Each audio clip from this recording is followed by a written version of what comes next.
Good evening, everyone. Thank you for joining us for the October meeting. We're going to get started here.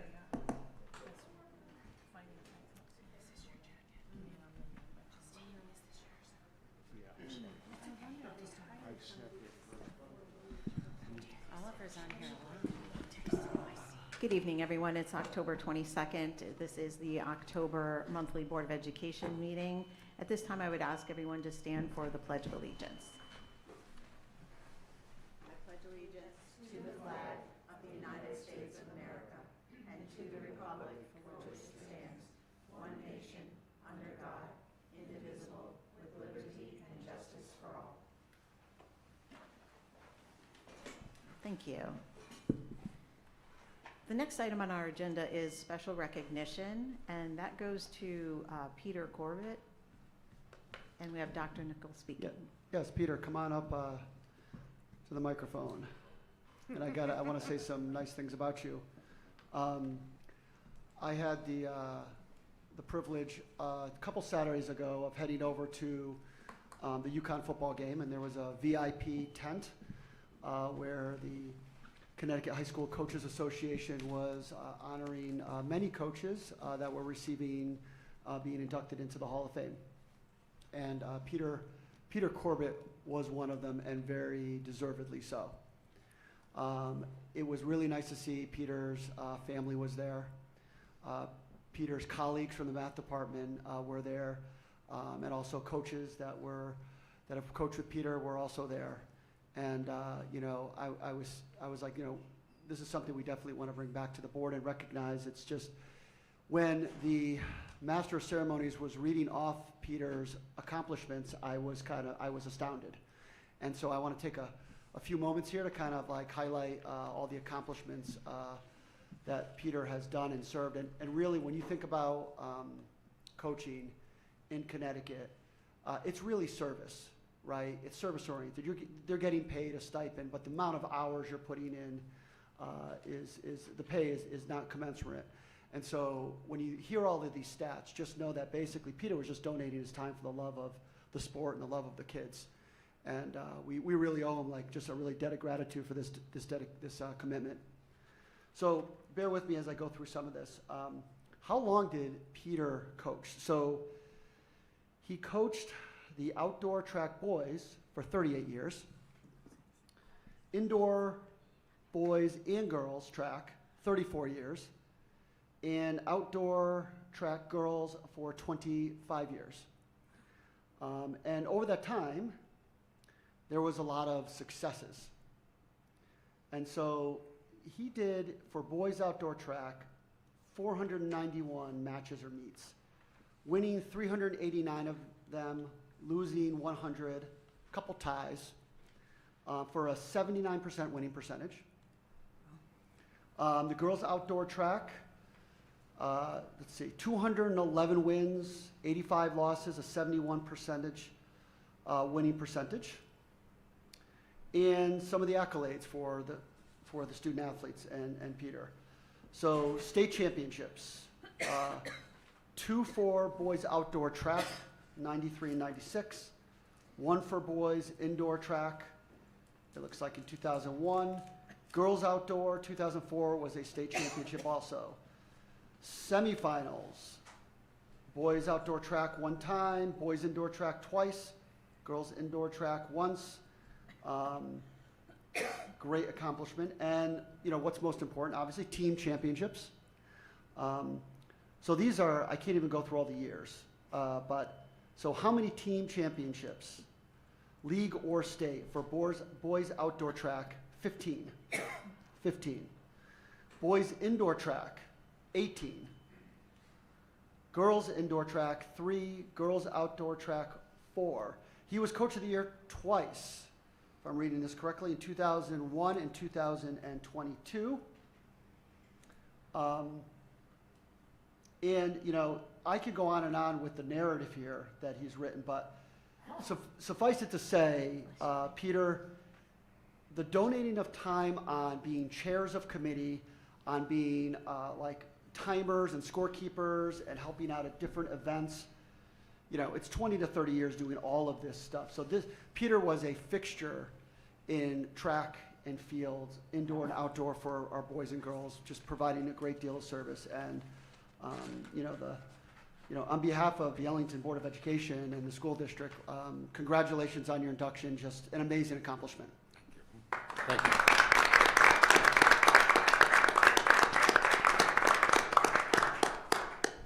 Any words for us? Yeah, I've thought about this. I want to thank Dr. Nickel especially for really his enthusiastic response to hearing the news and wanting to really make it known to other people. That's not really my style. I found out in June that I was going to be going into the Hall of Fame, and I told my wife and I told my daughter, and it kind of stopped there. I didn't even tell any family members and stuff. They all found out when I gave my the guy I coach with, Adam Zilberman, permission to put something on Instagram, which was in September. So it's been very humbling. I'm honored to have had the opportunity to have my peers recognize that I've contributed to the sport, not just here at Ellington High School, but at the state level. I've been chair of the Boys Outdoor Track Committee for about the last 15 years, I think, and was part of that committee for 8 or 9 years before that. So it's not just what I've done here in Ellington, but what I've done here in Ellington, truly a labor of love. You are right, we do get a stipend, but based on the time for any coach to coach well at the varsity level, it comes out to probably minimum wage at best. So it's never been about the money. It's been about really trying to give kids a safe place where they can come and be themselves and work towards goals and learn some of those life lessons.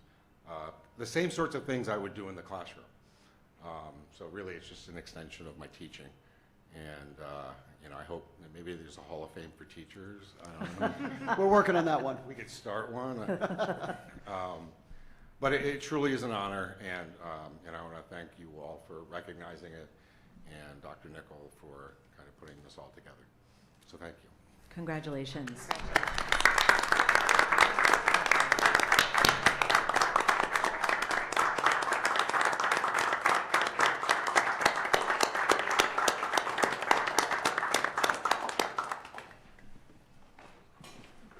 Thank you. The next item on our agenda is the board chair report, and there's a couple of things. First and foremost would be to recognize Gary Blanchette, who has been an integral part of this group for the last 32 years. He is the longest standing board member in the state of Connecticut. Congratulations on that, Gary. And the contribution that he has given to this town has been immense. The volunteer time, and it hasn't just been Board of Education, it's been Permanent Building Committee. Are there others, Gary? Other than the Permanent Building Committee and the Board of Ed? That's enough. Yeah. He's helped to build 2 schools in this community and Senior Center. and the senior center.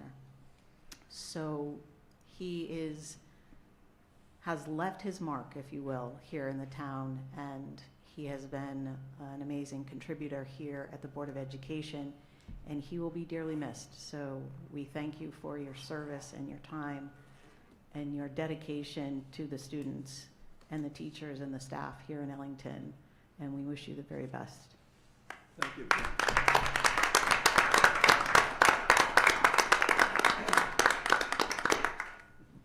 Any speech for us, Gary? Got anything? No. Okay. Just want to make sure. I'm speechless. Okay. The other thing that I wanted to mention, as we come around to this time of year, it's been an honor and a privilege to serve on the Board of Education, and with the election coming up, whether we are here or not here, whoever the next group is, I just want to say it's been my absolute honor to be here and to be a part of this group, and I know we're going to continue to do great work, so thank you. The next item is Citizens and Staff Forum, and I believe we only have one. And it is Carl Stoker. Yes? Sorry, Stocker. Hi, good evening. Good evening. Thanks. Thank you for letting me speak. Of course. In the interest of full transparency, I should let people know that I am running for the Board of Education. But I'm here to speak about something that's important to me personally, and it's quite specific. I want to talk about John Guidry. John Guidry, I know him. I'm a good acquaintance with him. I've had many good conversations with him over the years. He was very supportive of my son, Will, when he was here at the high school. In my interactions with him, I always found him to be an engaged and thoughtful and caring professional. So I was a little bit surprised over the summer when I saw he was stepping away from the high school principal position. Raised my eyebrows a little bit. I assume the best in folks, and I assume the best in people, generally speaking, and I wasn't privy to all the information that the board was privy to, and so I sort of chalked it up to a personal decision or something like that, personal matters. It was represented as seemingly amiable in the press release. Though just recently it was brought to my attention that he actually resigned from the position that he was given just a few weeks after he was given it. And when I learned of that, I felt like I felt moved to come and say something. Though I guess this happened some time ago at this point. Because what it does is it casts what looked like a voluntary and amiable decision in a complete new light. And so I wanted to bring attention to this. I guess I'm forced to conclude that, based on what seems like a fairly extreme reaction, that he was actually not voluntarily replaced. And for whatever reasons he was moved to the other position, he felt strongly enough to walk away from education, and that's a powerful statement. I'm a little curious as to why this hasn't been discussed publicly. I don't know exactly when it happened, but it wasn't just yesterday. I guess it was some time ago that he did resign. There's been no public comment about that resignation, the need for his replacement, and again, my understanding was that he was stepping into a lead role in an important department in the school district. So I'm wondering why there's no talk about the fact that he's stepping away and that he needs to be replaced. I didn't see it on the agenda tonight, so still not being talked about. The result here seems to be that we have a situation where an experienced and, by all accounts, successful professional, was removed involuntarily from his position without reasons being made publicly clear. And whatever those reasons may have been, it cost us an experienced professional, not only in this school, but in the district itself. And if I'm not mistaken, don't quote me on this because I didn't look it up, but I think he was the most tenured building principal we had in the district at the time. I think that's correct. So from my position, I'm left with three concerns, right? And so I've got three personal concerns, and I've got one ask of the board. Now, my concerns are that Mr. Guidry was removed for reasons that wouldn't stand up very well to public scrutiny. I'm also concerned that a lack of transparency around these events erodes public trust in this body and makes it harder to do important work that we need to do, like getting budgets passed. I'm also concerned that decisions such as this contribute to a culture in our school district where our teachers and our building administrators don't feel supported. And my one modest ask of the board as a result of those concerns is the following. I would ask that the board reflect on the role that they may or may not have played in this decision and the decisions that have come afterwards, and whether on reflection that you're comfortable with the outcome as it turned out, and if you're convinced that this decision was, again on reflection, actually in the best interest of our school district. Thank you. Thank you. The next item is the consent agenda. Are there any changes, modifications, deletions from the consent agenda? Hearing none, the consent agenda stands. Reports and discussion items, special report. We have an update on the science of reading from Oliver Barton.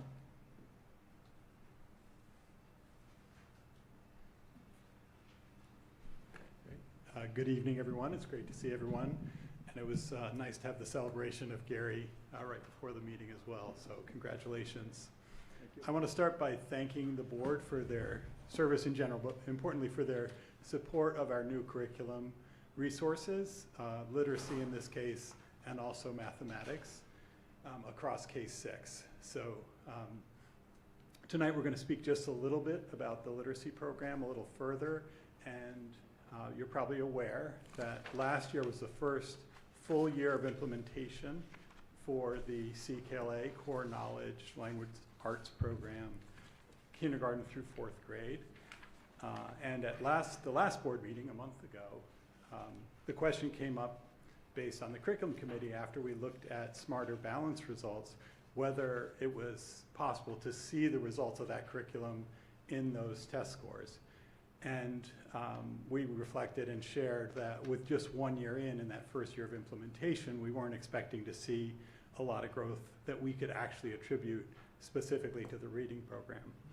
But it did raise the question around how we're doing with implementation and what that looks like for the district. And we're excited that the Core Knowledge program is well aligned with the focus we have this year, especially around student engagement and rigor. And we believe that the implementation is going really well, but we didn't want to rest just on internal information, and we wanted to reflect really deeply on the change management process that goes into implementing a very rigorous and robust new curriculum resource. The person leading that work is Erin Grasso, who is here, and she's going to speak a little bit about where we are in the implementation, also around sort of a reminder about what core knowledge is and why there are 2 parts to that literacy program in the early grades. And then she's going to speak a little bit about 2 really important partnerships that she was able to garner, one with the State Center for Literacy and the other with TNTP, the New Teacher Project, that's resulting in some really deep and important reflection around the implementation of the curriculum and how we best support teachers as they make that curriculum their own and implement it completely with fidelity. So Erin's been a great leader on that, and I'll turn it over to her for the details. Okay. I don't like speaking into a microphone, so hopefully we can project well enough. So I think everyone already knows that during the 23-24 school year was the pilot year here in Ellington. So we had various schools in different grades that were piloting the program. So in 23-24, Center School kindergarten and 2nd grade teachers implemented, Crystal Lake 1st grade teachers implemented, and then grade 3 Windermere teachers implemented.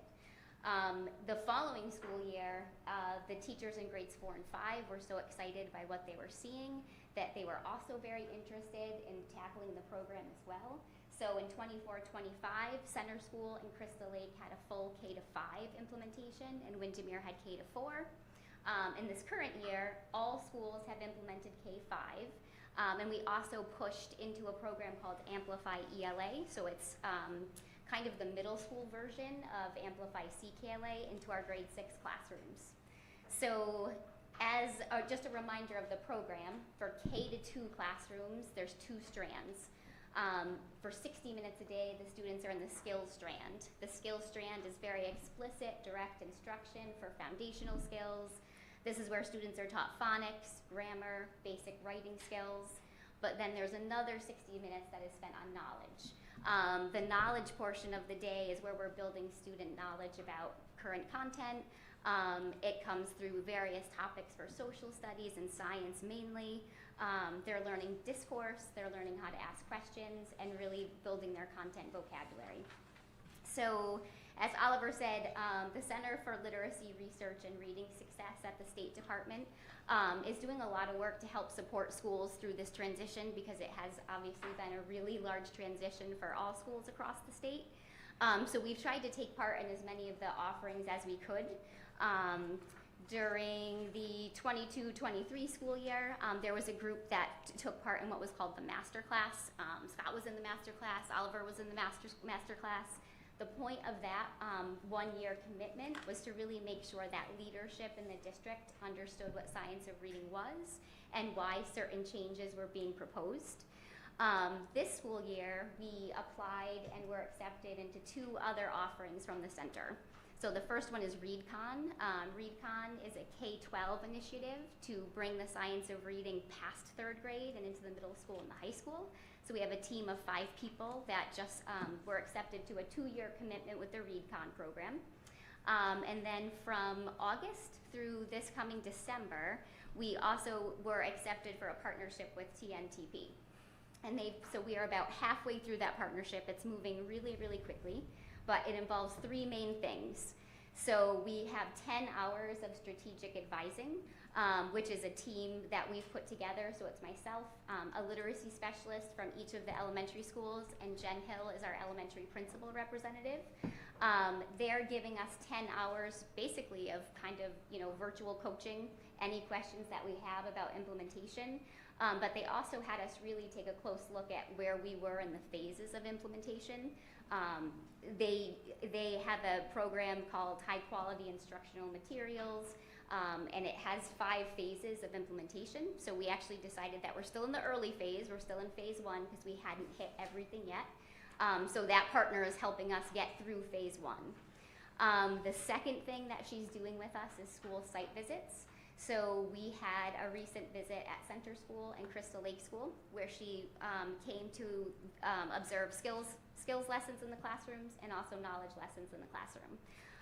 After each of the school visits, she did a debrief with us and pointed out kind of bright spots that she was seeing in our implementation, and then she also gave us advice on next steps for helping us to continue to move forward.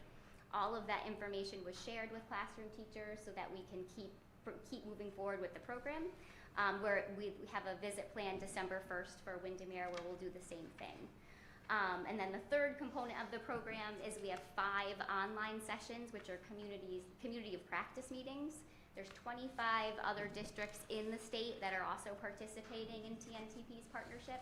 So it's a great chance for us to be partnering with other schools that are implementing CKLA, because they're coming up with common issues that we're able to brainstorm together. But they're also, like Oliver said, there's been a lot of really strong connections to the improvement plan this year. We've talked a lot about the, just deep engagement, strong instruction, high expectations for all students, instructional feedback, the feedback that we're giving to teachers on the implementation to help us keep moving forward. So we're hopeful that in the time that we have until December, that we'll be able to get a lot of good information. The main goal, we also had to set kind of a SMART goal as a group with TNTP. So the goal that we set was, it's big, but we said by December 2025, instructional leaders in the district will use a common walkthrough tool, reaching 80% agreement during monthly calibrated observations of our implementation of CKLA. So the first 2 site visits that we did, we used that tool, talked about the tool, really trying to get everyone on the same page with what we're seeing in the classroom so that we can give common feedback. Don't go anywhere, Erin. Oh boy, okay. So I want to commend you, and I spoke with Oliver about this yesterday. You're not just sitting on this new project and just kind of taking it on. in a vacuum. You've reached out to the state. You're finding all these other avenues to make sure that this program is implemented to the best of your ability. And I thank you for that. Yeah. It's What we great have to see. found that was really good about the partner we were given from TNTP is she's not a curriculum salesperson. Like, she's just an advocate for children. She's been a classroom teacher. She actually did use CKLA for a number of years, so she also has great insight into the program. So she was very honest about, you know, modifications that can be made and we should think about making. So it's nice to have the support from someone that's not, you know, from the curriculum program itself. And can you give us an idea of how the teachers are feeling about this process? So we were actually pretty surprised at center school. The partner wasn't even, you know, out the door, and they were sort of already going to the literacy specialist to say, like, what did they think? What feedback did they give? So across the board at Center and Crystal Lake, all of the teachers, even though it seems like it would be sort of fearful to have this strange person come into your classroom, they were really anxious for the feedback, which was great to hear. So we shared that feedback, and then our team will continue working on the next steps forward. Pretty much what they had reported that they saw in all of the classrooms was a really strong culture of learning.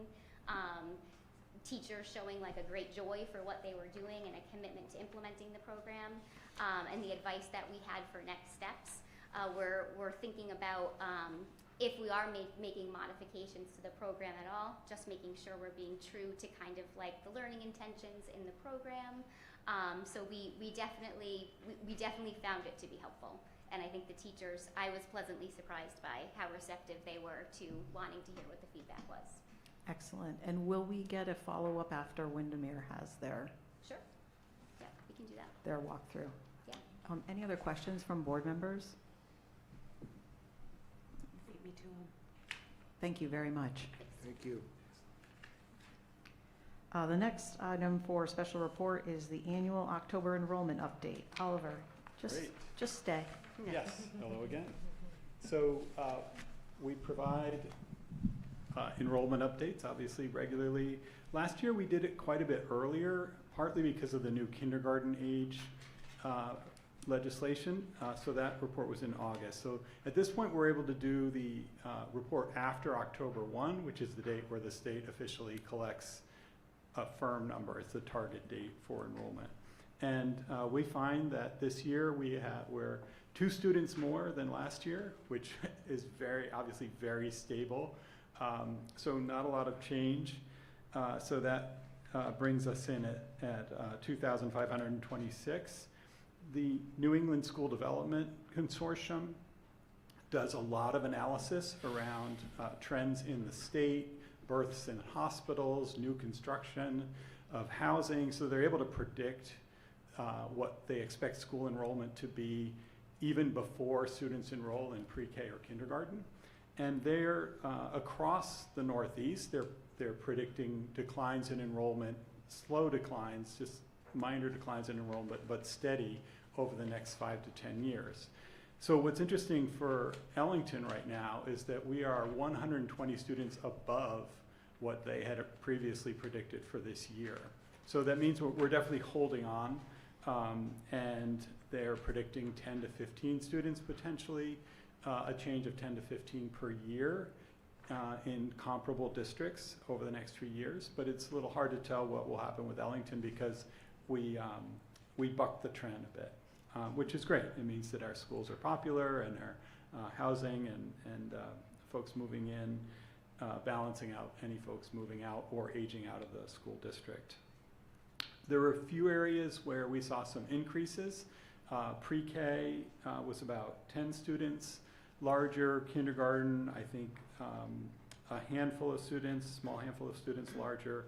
And then in the special programs at BASIS, TEP-SEP, and that whole tech program that includes Eclipse, that enrollment is up by a few students as well in those special programs. And we know that Dr. Laporte and the team work really hard to make those programs successful. Additionally, there are 104 students from the choice program participating, which is exactly where we were last year. So a few graduated out, A few left due to attrition or, transferring between middle school and high school. Some chose to go back to Hartford schools, but other students came in through that lottery. So that leaves us right on target for where we were last year on that number. Another point to note is you're all aware of the new policy that allows the district to review requests from staff members who may have students who live out of district. They may live out of district, but may want to pursue a slot if space is available at the middle school or high school. So we currently have 6 students of employees participating in that program, and additionally 4 students who fell under the previous enrollment policy, which allowed a much larger tuition payment, including even in elementary schools, if space was available and it didn't impact class size. So that cost is $8,000 per student, and we have 4 students participating in the early grades through that program. So the last bit, yeah, did you want to add something, Dr. Nichols? Just to give the total revenue, and I know that Dr. Williams had asked for kind of a breakdown. You can see the numbers that Oliver just mentioned, but if you go to the top of the second page, the revenue is $34,500 that we're assuming, and we're just getting started in terms of marketing the program. Yeah, I agree. In the first year, obviously you catch the first set of folks who are super interested and may already be thinking in that direction, but as that becomes more marketed and more, even spread through word of mouth, there's the possibility for that to grow incrementally. But of course, that also requires review by the superintendent to make sure it doesn't grow too much too fast. So, And just a reminder, just for the audience, if people are not familiar, these are all one-year commitments by the school district. So each year, families will have to re-sign a contract. And the way I've described it to families or staff members is that it's a privilege, not a right. So if things are going well, it's a privilege. They do not have a right to the school district. If we do not have particular resources, there's class size issues in the elementary regarding this, it can be not extended. But right now, we think the program is very well worth doing, especially for the recruitment and retention of staff. We know when staff have children in the school district, they tend to do very well. Staff members tend to also perform very well. They're dedicated to the school district, and that's what we're looking to build. Question. Yeah, I had a question. I'm not sure whether or not you've already answered it, but for those students who fall into the category enrolled from out of district at the higher tuition rate of $8,000, they are not guaranteed a spot year to year. Is that what you said? Not guaranteed the spot. I can tell you that, especially grades 7 through 12, we have plenty of room for additional students. So when we have a family that paid $8,000 from another surrounding town to come as a freshman, and unless things don't go well with the student or something happens, there's going to be plenty of room. So the commitment of that student to be able to do 4 years and graduate is a pretty good guarantee. I'm more concerned about the elementary school students.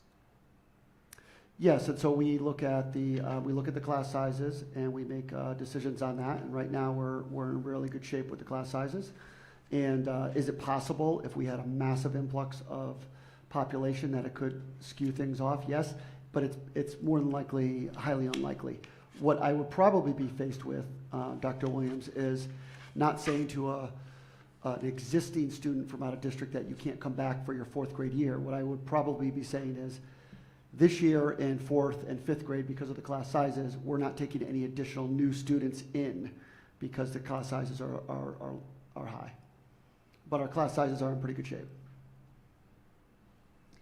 I had a question about the choice program. Yeah. When you say that we're the same, when there's attrition and people and young people fall off because for whatever reason, do we specifically bring them in from just the early grades, or is it across the board that you bring people in, Yep. bring the kids in? Right, that's a great question. So we concentrate on grades K through 3 so that we have students who can have long continuity in the district and the opportunity to grow alongside their peers who are Ellington residents. So we only fill spots in the K through 3 grades unless there's a sibling of one of the lower grades. On rare occasion, we will check and see if there's space and it's appropriate to allow a sibling to come in through the lottery for an upper grade. But the vast, vast majority of the students come in actually pre-K through 3. So we really focus on those younger grades. I have a question. Yep. I know that for me, it would be helpful. I always pay attention to the attrition rate, mostly in the middle school and the high school, for reasons for curriculum based. Is there Right. is there something that's drawing the students out of Ellington, whether it's to Cheney Tech or East Catholic or something like that? Is it possible to do you have the numbers that we've lost from the middle school and the high school so that we can do that compare? Yes, I think I did track that number. I want to see if it actually made it in here. So last year there were 183 students in grade 8, and there are currently 174 in grade 9. So that's a drop of 9 students in that cohort. So we are concerned, obviously, that Right. we want our high school to be as attractive and competitive as any other program in the state. But when you talk to folks at the middle school, it's not uncommon for them to say, this family was thinking about a competitive sports program in this exact sport for my kid who plays first base, or my child who is just super interested in this one thing that they've been fixated on. So there are some students who leave for those reasons. But I'm looking forward to increasing that here in Ellington. Yep. With the addition of our new athletic director. Hopefully we can get, some of the recruiters to come to Ellington more often and things like that. And as well as the curriculum that Cheney Tech tends to offer and stuff like that, if we can tap into some of that. And I know we've, talked about this for forever. So it just is, it's an interesting number, and I enjoy hearing, well, I don't necessarily enjoy it, but right. it's good to know the number and to find out. Did we do exit interviews with them as to why they were leaving the district? So I do ask the counselors at the middle school about each of the specific cases, and there really isn't any clear pattern this Okay. year. So it is definitely on our radar. And to your point about Cheney Tech, like the new pathways that we have at the high school will be building opportunities for different career options. And we have Rachel Manzer, who presented last night at Curriculum Committee on Science, who also has an incredible STEM background. She'll be working with the tech folks at the high school as their courses connect to some of the pathways. And Linda Robinson does some of that work as well. So we are interested. We have a strong tech program, but we do want that to grow. And we know that there are students specifically interested in career tracks and entrepreneurship that wouldn't necessarily involve college. Thank you. Other questions? Is it possible to specifically know where those 9 students went? I can bring back information on that, but when I did ask, there wasn't really any clear pattern. There's a couple private schools, a couple out of state, and a couple to the tech programs to make up that 9. But I can get the exact demographic on that. Under 10 is a pretty good number for us. We've had as high as 30 in past years, so there's definitely an interest of what we offer here. And a lot of times we see it's sibling, so if kids are going to East Catholic, a lot of times it's their brothers, their sisters went to East Catholic, and that's just what they're going to do. So if we're under, it's good to keep looking at it every year, no doubt. That's why we should do the enrollment reports and figure out what we can do to get better based on feedback. Under 10's a decent number for us. Miriam, hang on. Miriam and Angie had questions. Miriam, you're next, then Angie, then Carrie. Oliver, my questions revolve around the NES-DEC predictions. How many choice students do we have in pre-K and K? I didn't bring that breakdown today, but my guess in pre-K and K is that we tend to have 10 or 12 per grade spread out across the district. And the P3 and P2 could you, on the data sheet you have, Oh, thank you, yep. P3, So- P2, what does that mean? Okay, so P3 should be PK3, meaning the 3-year-old pre-K students, and the other pre-K number is the pre-K4, the 4-year-old pre-K students.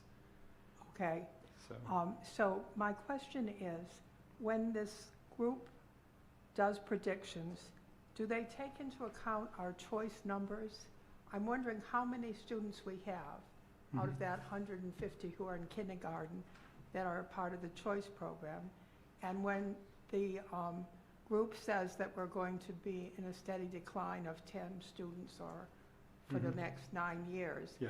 is that taking into account that, or So, or is our choice numbers filling that gap?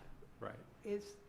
Yeah, I see your question there. You're wondering whether the difference between their projection and our actual numbers is actually the choice enrollment program. Yes, That's and a great question. exactly what's So, happening here as far as kindergarten enrollment for Ellington students. That's right. what my question is all. Right, so no, that is not how that difference occurs. And the reason is that the NESDEC numbers feed off of all their intricate demographics about the region, but they also are based on the current enrollment, which would include that approximately 100 choice students. So they take that as a rock solid number and they look how it might adjust from there. So the choice students are already factored in. If suddenly we had 20 more choice students, which we wouldn't because we're not going to run the lottery that way, then that might be affecting the difference there. But their baseline is current enrollment. And that current enrollment includes choice students. So I see the logic of what you're saying, but in terms of how it's actually calculated, the NESDEC numbers are an adjustment to the current enrollment. So we're above average what their projections are, and that is taking into account all of our students. Yes. Okay, thank you. Angie? Yeah, my question is more on the basis and the special program enrollment, up by 8 students. I'm amazed at how much they can fit in that building up there, so I'm just curious what is like max capacity on all of our space up there? Yeah, Dr. Laporte might want to add to this, but the capacity there depends in part on the level of need of the students who are there and how those students are spread out across the grade band. So for example, if you have 2 students who are very similar in profile and they're both in grade 10, that's easier to manage than 2 students who are spread out with different needs and different profiles. But I'll let Christy fill in on that. You had the chance to go over there in the beginning of the year. You saw how many students were in there. So this was the first time we actually put a cap on it. We stopped. Okay. So we had 3 districts reach out and say, hey, we have some referrals. And I said, no, we can't do it. But in the meantime, we've had 4 students join the high school for a couple of classes. And then we've also had 2 that are going back to their home schools in October. So we just reopened. So we would max out at at that program about 70. Okay. So we sit anywhere between 40 and 60 on any given year within that program. But at the elementary school, we are maxed right now. We're capped. We're at 10, and we really can't take more than 10 due to the area. So we have 2 that are moving out, going back to districts, and we have 2 Ellington students that'll be moving in. So, but yeah, thank you for of saying that, because it is alarming when you go in there, because it looks like there's so many students, but it does run pretty well. Yes and no. Like, I think that, you know, large spaces can be hard too for some students. So like having it, I say cozy, that's not the right word, but I think it's a good way to set up with close contact with other students. So Yeah. I appreciate the work up there. And I love the word cozy, because that's what we were going for. Seriously, It is. no, it is. It's darker. It's cozy. It's Yep, less yep. stimulating. And I just think it's a good environment. Thank so. you. Carrie? I just had one comment about, when we're looking at students leaving the district, I think it's kind of important that all the students are being supported. So if a student really wants to go to a tech school, or, you know, we have a program that we partner with Vernon with, the agricultural program there, that they're not discouraged from that. I want them to have all those opportunities. I think the question really just is, are students picking other programs because they think they're better than ours? And we want to make sure we have the best, you know, program for our kiddos in town. So I don't want families to, you know, I want to support all the students in their pathways. And we really do not want to discourage anyone from going into the trades. We need those folks, and that should not be frowned upon. It should be celebrated the same as going to college, in my opinion. So Yes, absolutely. Thank you for emphasizing that. I think it is true that as a district, there are times where we feel like we want to be the best solution for every single student. But your point is very well taken. There are students and families who make individual family decisions that are very valuable and meaningful for them. Any other comments, questions? Thank you, Oliver. Oh, you might want to stay, right? Do you want a chair? Okay, next item on the agenda is District Improvement Plan for 25-26 with Oliver. Great. So the district improvement plan was rolled out to the board about 2 months ago, and last month you had a chance to ask some questions in relation to that plan. I mentioned that on the teaching and learning side, there's a big focus on student engagement and rigor, but Scott and I were actually discussing this right before the meeting. There's a lot of continuity between the improvement plans, the district improvement plans over time, and so you'll see in those initiatives around the conditions for supporting excellence across the schools. There's continuity in Ellington Unplugged and Seeds of Civility and the Ruler program. There's continuity on the teaching and learning side with the curriculum initiatives we've talked about, and then on facilities and operations, rounding out the Windermere project, continuing innovative and cost-effective work on the budget, and leveraging AI to improve operations within the district. So those are some areas of continuity. If there are any questions, I'd be happy to address them. Miriam? Oliver, what is Horton Gillingham? Yeah, so that is a reading program for students who are no longer in K through 3 but need special support in those early foundational reading skills such as phonics. So Horton Gillingham is a very specialized reading program for students who need to catch up to the skills based on being in upper grades. Grade 12? It's used through the higher grades. Okay. Miriam, could you move your microphone closer, just because we have people that... Yep, thank you. Did you have another question, or is that? Well, I'd just like to make a remark. Certainly.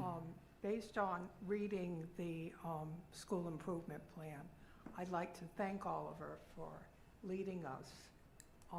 We are, and to say to the board and to anyone who's here or listening, that our teachers are doing a wonderful job, and so are our administrators.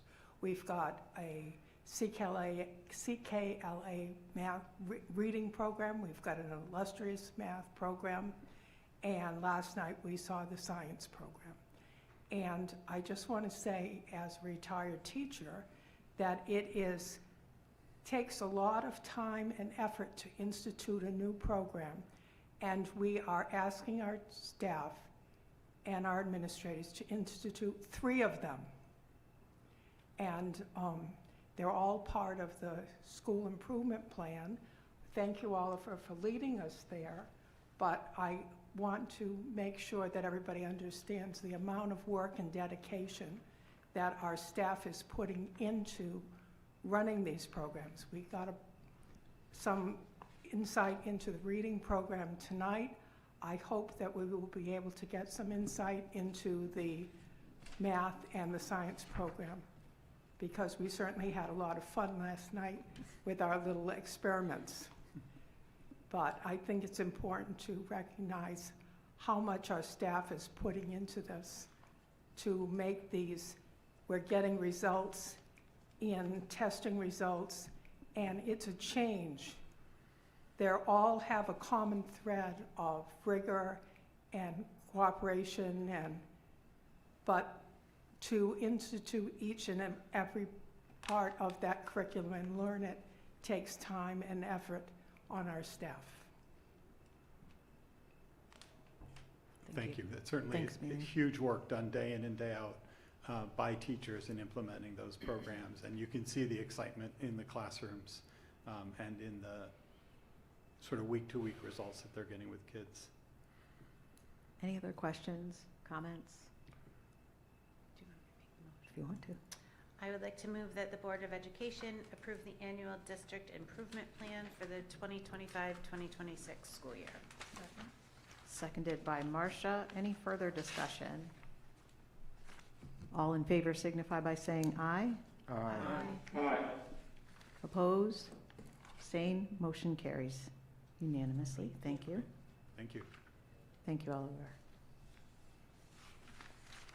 The next item is regular board committee meetings, communications. So communications, we had a very interesting meeting. Tracy Deptula brought to the committee an overview where we can create a position for a communications and media coordinator, as well as rebranding and expanding the webmaster program into website publishers and bringing on a webmaster too. Cost-wise, because I know that everyone is really thinking about that, if we were to hire someone in the 25-26 school year, so immediately it would go to an internal posting and everything else like that, we would see a savings of approximately $17,000 in that first year. And in 26, 27 and beyond, it would be over $43,000. I do have the breakdown in the numbers and everything else like that. The stipend for the webmaster comes out to, webmaster 1 would be $1,850, and our 8 website publishers would be $802 each. And the stipend for the creation of a communications and media coordinator would be $19,600. So what we would do, and correct me if I'm wrong, Dr. Nickel, is we would go ahead and we would post these positions internally. The communications committee would then sit down with them and go through and determine if we find somebody that is suitable for these roles. And again, most of the savings come from the transition of the Parent Square app that we now have over the other one. Yeah, so that's a very good report. I know a lot of credit should go to Tracy for doing an outstanding job with the communications committee. She's really increased a lot of, wide variety of social media ways and communicative ways, what our brand is and what we've been doing for quite some time. So she's done a lot of work on this. And, if you really boil it down, we are going to have a better website improve our website for less cost. Then we're able to take some of that savings and start to invest it in a communication specialist stipend, which will allow us to be more effective with updating our website, which will allow us more effective to be doing a lot of communicative work, which Tracy is doing at this time in a lot of ways. For years, when it comes to budget, we've always had a communications coordinator position out there, a full-time position.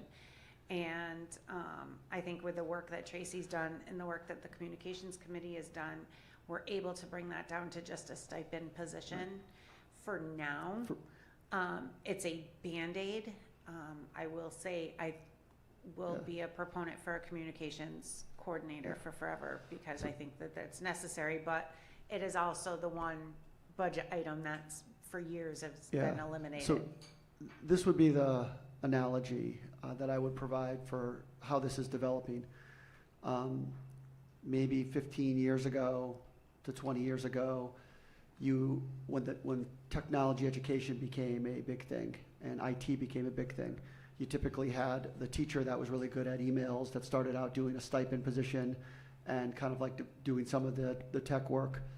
As you know, John Collins kind of became the IT director. He was a director of one, and then over time we developed into having network specialists and all of those things to have a IT department, which we built out. It took maybe 7-8 years to really build that out well.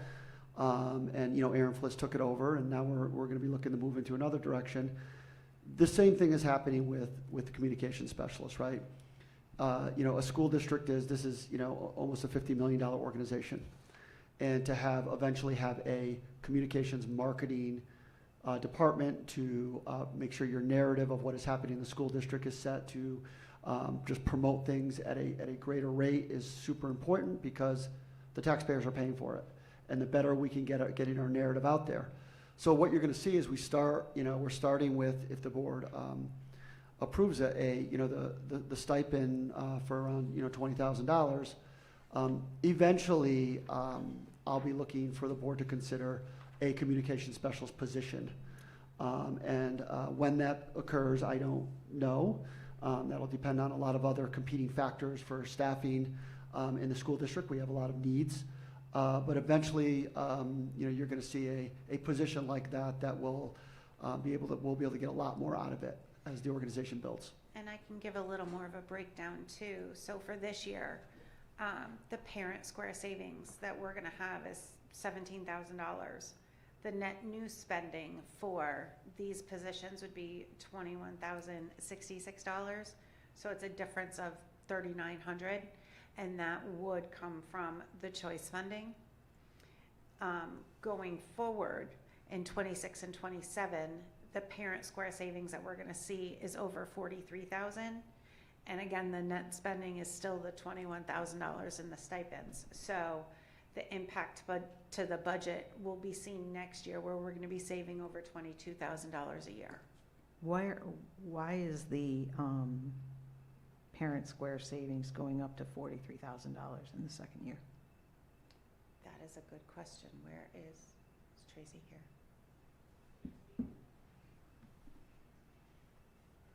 Hello. So why would the parent square savings be going up to $43,000 in 26, 27?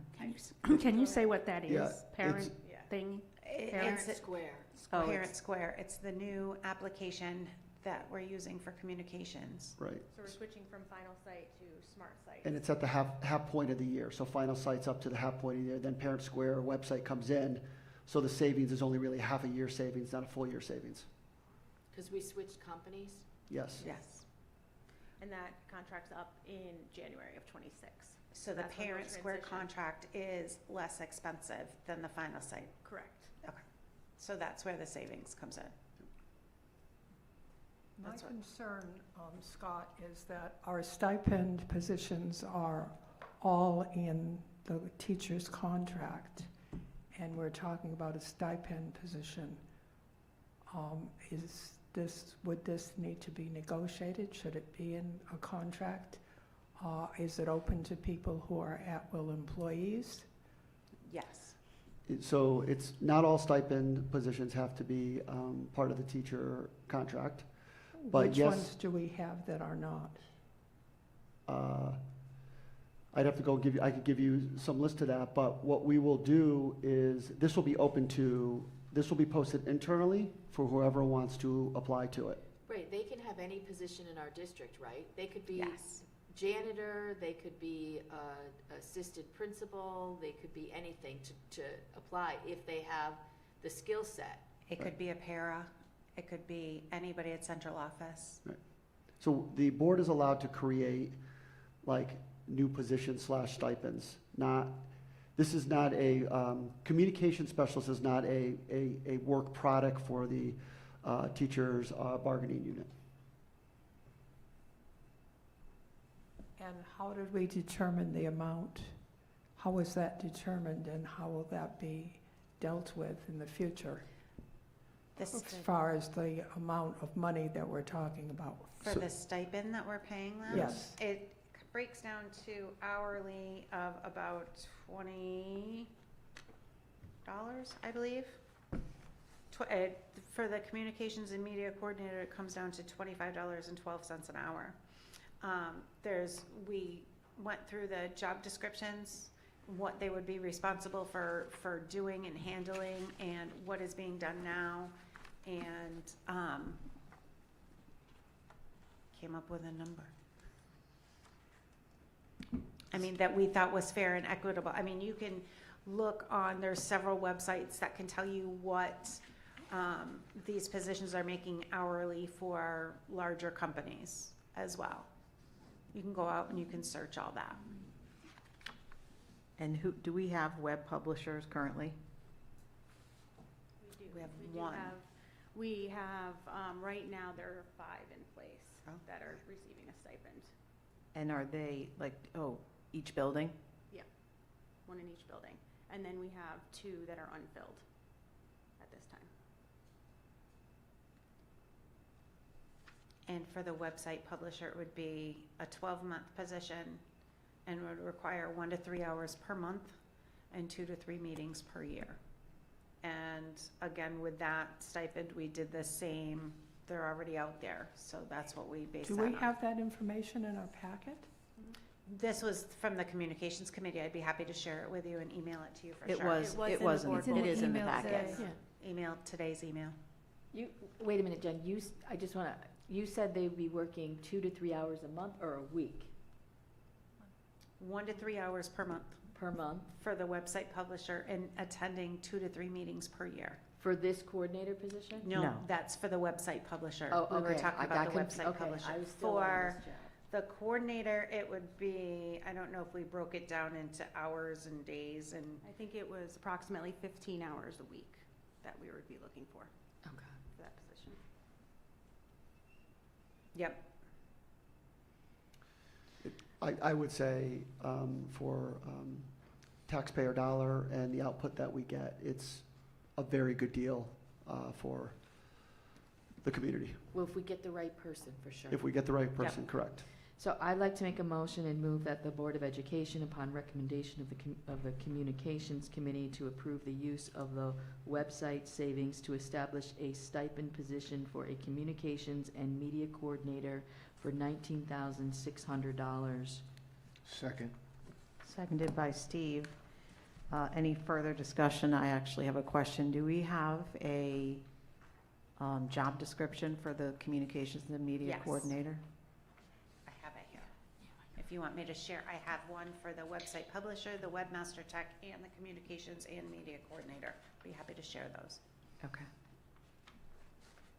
Any other questions or comments? All in favor signify by saying aye. Aye. Opposed? Abstained? Opposed. Abstain.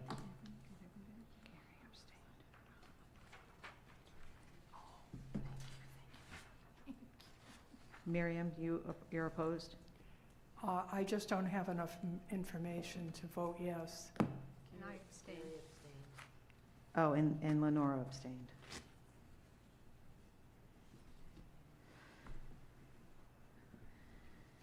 Okay, motion carries. Thank you for the presentation, Jen.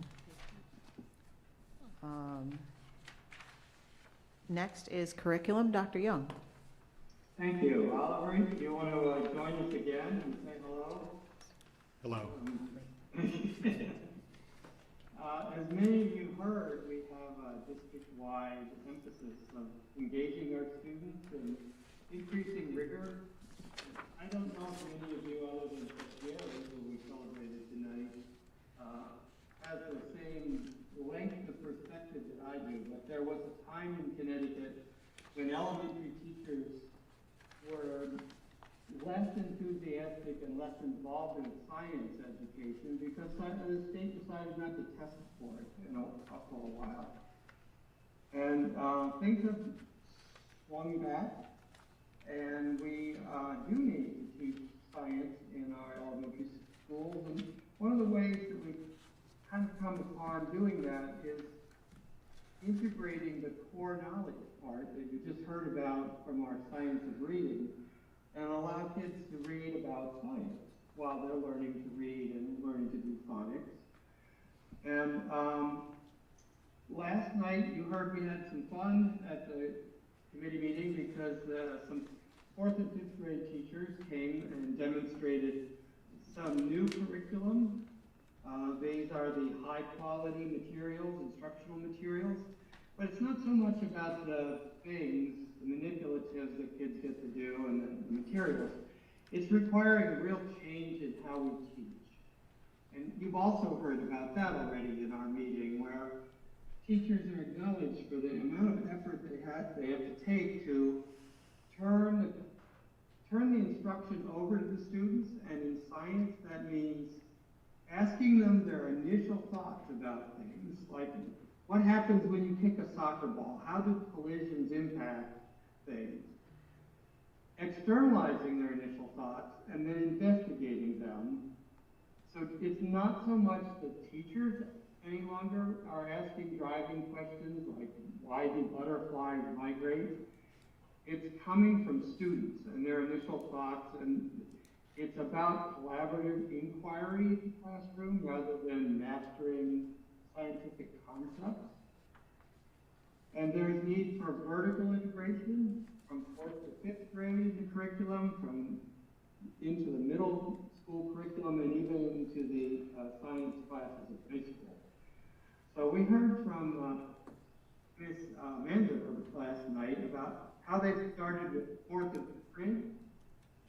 And as you heard, the PD and the co-teaching and the instructional support needed for these elementary teachers to get back into teaching science every day as part of the standard curriculum has been part of their efforts. And it involved new materials, an open source set of materials called Open Sci Ed, which you can get the link in our minutes from yesterday.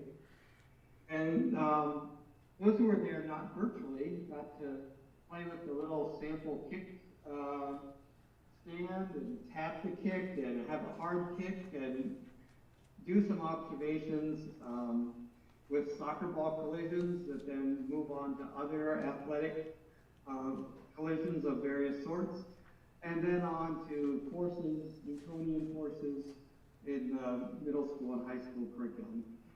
So that's one thing that we're reporting on, is that we're very encouraged by hearing that the 4th and 5th grade teachers are very excited about doing this new curriculum and in learning how to engage students and increase the rigor about scientific information like the ecosystem, the matter cycle. The second thing they did had to do with nurse log, which is fallen logs in the forest that nurture other life and other recycle matter in different ways. And getting students to investigate that. And I think perhaps the most interesting thing, Mr. Barton, that we heard was that unintendedly it's engaged the families of these young students, elementary students, to take them to the Big E and investigate big pumpkins and where they come from, and to observe various other elements of this matter recycling and how it happens so the families now are engaged in ways, again, with that being your theme of engagement and rigor, I think we were thinking mostly about students being engaged, but it seems that we've managed to engage some families as well in this new approach to elementary science education. So that was the major topic. Then we just had a little bit of time, since we ran long as it was, to tease an upcoming curriculum topic, which has to do with the broadening array of languages spoken at home by Ellington students, and how that might be leveraged and addressed in our curriculum. So that's my report, and Mr. Martin, if you'd like to comment or share anything further, feel free. Those are great highlights, and I really do appreciate Rachel Manzer and Christine Marshall from Crystal Lake and Destiny Baldus from Center School, who came to present and basically run a hands-on workshop about how this approach to science works. And it is true that it's based on students' initial thinking and their initial theories about the science and forces and concepts underneath the phenomenon that they're observing. And then teachers are very, very craftful in how they guide students towards the deep conceptual understanding and practicing inquiry as they learn the content and the concepts as well. So that Not sure you if- captured all that. And if I may, Chairman Zen, I think you mentioned that it's really remarkable that the teachers involved here in Ellington are also stepping up beyond our district at the state level and even national level. And that was certainly true of what we were hearing from the science teachers involved, is that at the national MCTM standards and with the Open Sci Ed curriculum, they are actually being developers and integrating and changing those materials to reflect interests that are unique to Ellington. And again, kudos to the teachers involved. They're not only having to deal with CKLA and the new science curriculum and the overlap of reading about science and learning to read expository text instead of just children's narratives to learn phonics. So it's a lot of new stuff, and I think we can be very proud, at least from the reports we've gotten so far, that the students are very engaged and the teachers are, well, enthusiastic in adopting these new teaching methods, which is more than materials or more than adoption of a new textbook. We are really asking them to rethink the way they teach and have it be more student-centered. So I don't know, Oliver, you've dealt with more than the ones you just brought in that took extra time to brief our committee. But if that's true, that they're really that engaged, I think we can be very proud of the efforts. Yeah, we definitely can. Questions, comments? I would just say I was there last night, and what I was really impressed with, I don't know if they use this term anymore, but synergy in the education platform with the kids, how that the way that the SciEd is structured, the Open SciEd, the kids working together on the problem solving that the group adds a little bit here and a little bit there, and brings to the conclusion their outcomes. By working together is a life skill that they're gonna need, and you see this in action in a fourth grade project. It was pretty impressive. Yeah. And also, Mike, let's include the math that's included. Math is the handmaiden of science, and they're using data collections, and they're measuring, and they're looking at angles, and all of this is a practical application of the illustrative math that we're doing. So we're... And Steve's point about it is that these kids all come with different initial thoughts. They collect different observations. It's kind of chaos at first, and they have to learn to come to some taken and shared understanding of the phenomenon, and that's summarized back to them at the end. So in the nature of math, they're all collecting different observations, and they have to standardize those and just decide what the standard measurements are for these things, and do that collaboratively. So that is very exciting. It reminded me of a workplace quality improvement process where they're all working together to solve a problem that would be typical in a manufacturing area or any workplace type of issue that you're trying to make an improvement plan for. So it was pretty impressive how they're going about it with this platform. And thank you, Steve. It also reminded me of the kind of work professors do when they do their research, and they have graduate students out making different observations and have to analyze sometimes conflicting data and determine what the problem is. That's as much of the science. Just getting clean data sets is as much of the science as it is to just do a final interpretation of your results. So if there's anyone here who can come into a science class, I know Rachel yesterday said we were all invited, but it's certainly, if you haven't seen them, any one of them, the reading or the math or the science classrooms, they're certainly different than you were taught, than I was teaching for many years, and I think we're getting it together. Yeah, and Oliver, you were there observing live. I think our committee was having way too much fun with the science Yep. for a little while. Yep, I just sat back and watched. Tried to keep you out of trouble. Any other questions or comments? Thank you, Dr. Young. Moving on to operations and finance, which are both meeting November 11th. Those are the next meetings. And policy does not have a meeting, but there's an attached policy for a first read. Correct. Would this be the proper time to ask questions regarding that, or? Yeah, I think they're basically legal updates. Right. But if you ask questions now, I can jot them down and have them prepared for the second read in November. Well, if I didn't make a motion, then we can have discussion. Yeah. Oh, Yes. yeah, you could do that. Yes. Let's do it that way. Ange, why don't you do the motion? It's your committee. Sure. I move that the Board of Education, upon recommendation of the Policy Committee, approve the first read revisions to Policy 4400, Family and Medical Leave Act, FMLA. Second. Seconded by Carrie.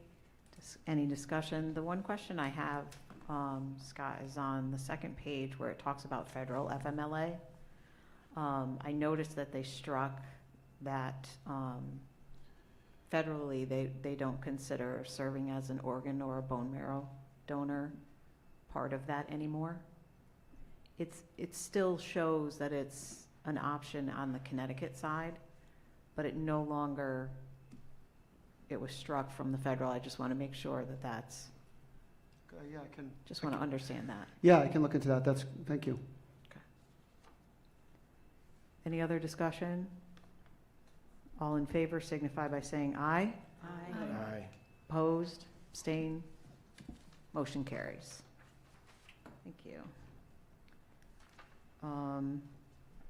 Next, we move on to administrative reports. The superintendent's report, superintendent goal, 2025-26 discussion. I just have a couple of things to put on your radar before I do the superintendent goals that I think will be of interest. Okay.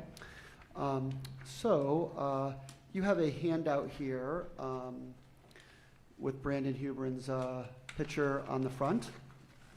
And, there's some interactive multimedia with this, so we'll send you the link so you can look at it on your own. And I will not do this whole communication justice, but this is a lot of the work that Assistant Principal Hubrins has done, partnering with Justin's, but also partnering with a staff of dedicated teachers and others that are continuously working on the knighthood school culture. And it's outstanding work. We should really be proud of the staff there. And, if you kind of start to bring through this, if you look at the picture with all the kids there, if you remember last year, Brandon led the Regional Justin's Renaissance Conference. That was all sorts of different schools coming around, and we hosted the regional conference, and we showcased a lot of the work we're doing with the school climate and culture. You all know the Suit Up, Stand Up song. Something to highlight is the staffalty, where, it's really sweet when a staff member or faculty member gets, like on a Friday afternoon at like close to 2 o'clock, that person's special someone comes to the school and makes an announcement, and they dedicate something nice to them. And you can see a picture there, and it's really a sweet thing. If you continue on through, just some of the data, of increasing percentages of my teacher cares about me from 82 to 91%. Students have someone they feel they can trust from 90 to 96%.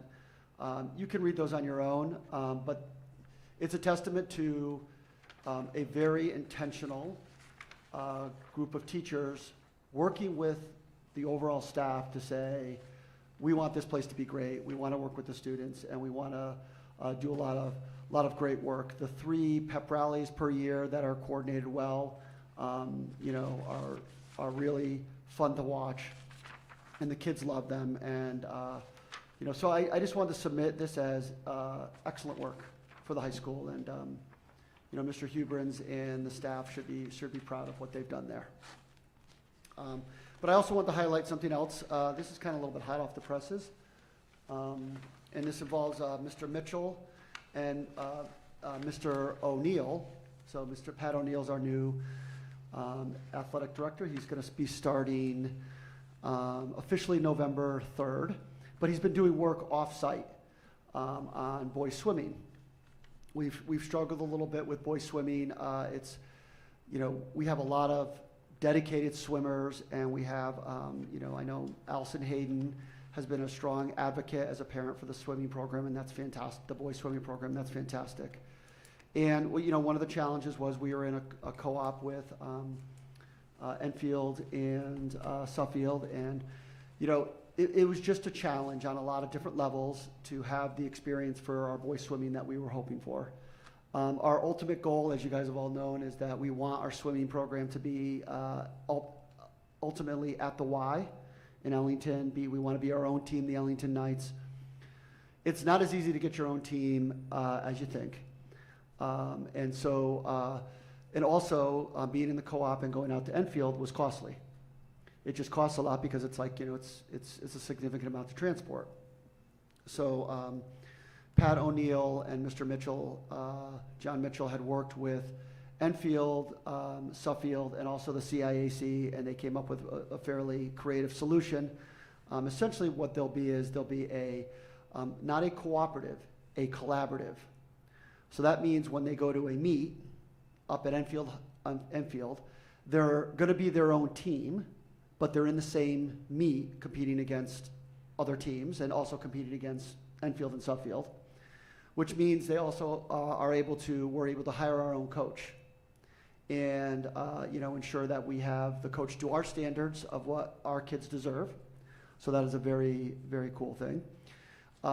It also, they'll be able to practice at the Ellington Y, so transportation now becomes a very easy matter of jumping on a high school bus and getting dropped off there, or easily getting kids who can driving over there. And we still have access to the state tournament. We won't be in a full conference, the CCCS, but that will be the work for the following year. Here's some of the other good things about it. So just to give you a little bit of an idea, the cost of the program, if we were going to be in the cooperative going out to Enfield, was going to be about $19,000 for just the boys swimming. That's expensive for the number of students there. So that was a cost of an assistant coach at about $4K and a transportation about $15K. So what this does is now we're going to be able to rent the Y 5 days a week for 12 weeks, total of about $2,700. And the head coach that we'll have will be about $6,600. All in all, this work is not only a better program for the kids, better for the parents all around, better for Ellington, but also saves us $10,000 on the program. So instead of paying $19,000 for the program, we're going to pay about $9,900. And it's great work, and we should just be really pleased with some of the work that Mr. Mitchell and Mr. O'Neill did with this. So I wanted to share that good news, and that's hot off the press just this week. And so I know that, yes, go ahead. There's been a lot of thoughts expressed about some of the good work that's been done. Being on the board here, I think that we've talked about this swim team effort for almost every year that I've been on the board. And it's quite impressive for a small group of kids, the strength of their parents, and the cooperation and the hard work that the staff here at the high school and administrators have put together to kind of work together to make this happen for them. It's been, a lot of work. Yeah, it's how it should work, right? Because you had parents, they were displeased with certain things, and they voiced their concerns at board meetings or calling people. They continued to advocate for what they believe was going to be good for their kids. It's not always easy, right? When parents aren't pleased and we're trying to figure out how to do things. But they had some really good, solid points, and we needed to not take it personally and keep at it and be reflective and eventually get to a better place. And that's what our job is, right? That's what people are paying us for. It doesn't always happen overnight. But so the administration working hard and being responsive, I'm proud of the work that they did. Okay. So moving along, unless there's any comments on that. Just as the similar process for people who are new to the meeting, the district, the way we get to the superintendent goals is through the district improvement plan, right? So the district improvement plan results get reviewed, get reported out. They're used to drive the next district improvement plan with administrative input and also teacher input through the schools in terms of working on the school improvement plans, which are aligned with the district improvement plans, but can be more specific to the school or specific to the general level, elementary, middle, or high school. Once we do that, a lot of that work happens in the summer. From the district improvement plan, what happens is then it goes to the superintendent goals. Superintendent goals look to be aligned with the district improvement plan, and the superintendent goals also look to incorporate feedback from the Board of Education on the superintendent's evaluation. So we've been pretty consistent with that. And so what you have here is the second read, because we presented both the DIP and the superintendent goals at the same time. The DIP has been approved.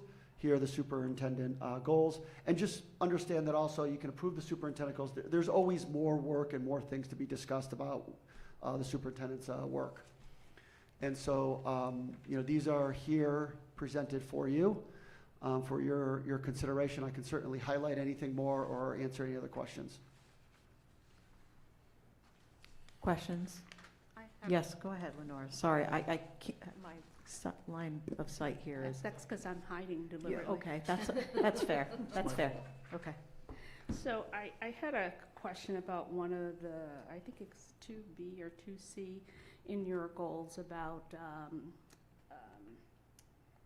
moving the community toward a more bipartisan, in a more bipartisan way.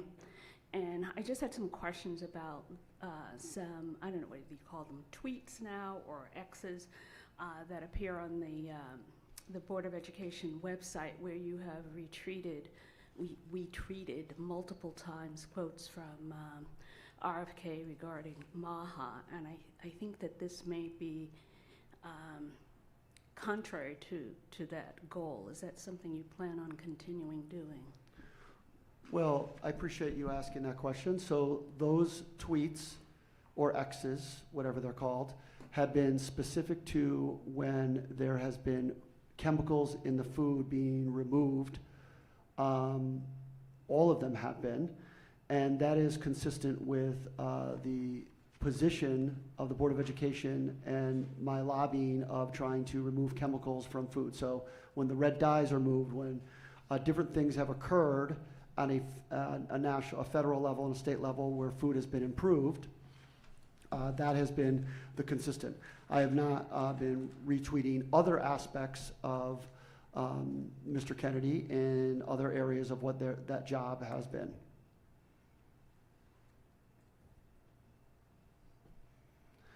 To also be sure, Dr. Williams, I have also retweeted Rosa DeLaura when she has done, removed the red dye 3 at that time. So my position would be is, we're intent on trying to lobby and raise awareness on healthy food. The phrase I use is clean the food, clear the brain. And whomever, does good work in that arena, we want to continue to say this is what we're aligned with and this is what we want to promote in that particular region. Other questions? I'd like to make a motion to table the approval of the superintendent goals to our next scheduled meeting. Okay, there's a motion on the floor. Second.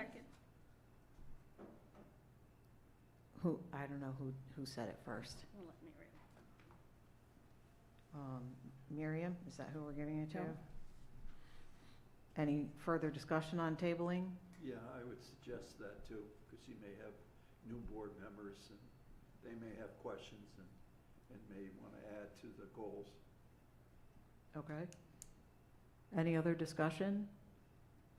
All in favor signify by saying aye. Aye. Sorry, can I get that again? So all the ayes, raise your hand, please. 1, 2, 3, 4, 5, 6. And the nays? Anyone opposed? Anyone abstain? Yeah, I oppose. Oh, Steve opposes.